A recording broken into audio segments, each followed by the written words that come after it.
Le phytoplancton est composé d'algues microscopiques appartenant au règne végétal. Ces organismes chlorophylliens sont capables d'effectuer la photosynthèse. Le phytoplancton joue un rôle primordial dans les écosystèmes marins. Ces algues microscopiques vivent en suspension dans l'eau jusqu'à une profondeur d'environ 15 mètres.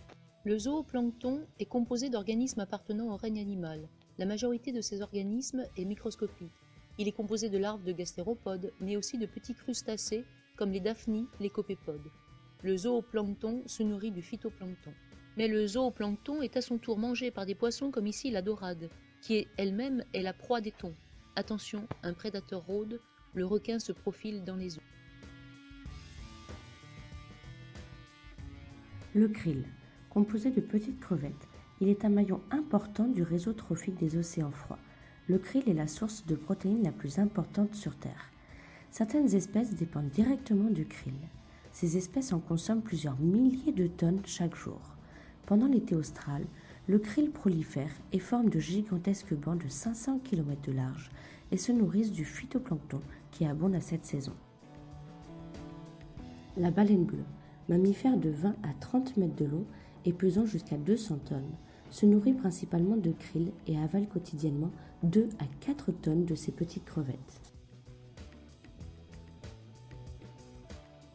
Le requin-baleine, qui est un poisson à squelette cartilagineux et non un mammifère, doit son nom au fait que c'est un requin de très grande taille.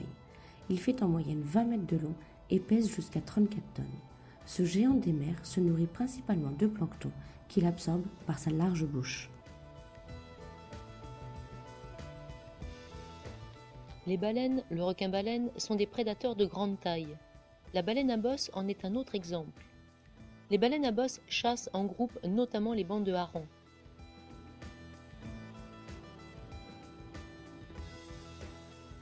Une des baleines crée un rideau de bulles grâce à son évent. Elle remonte vers la surface en décrivant une spirale autour du banc de poissons. Les poissons effrayés se regroupent. À l'unisson, les baleines surgissent alors des profondeurs. Elles engloutissent leur proie par leur bouche largement ouverte et peuvent ainsi engloutir plus d'1 tonne de poissons par jour.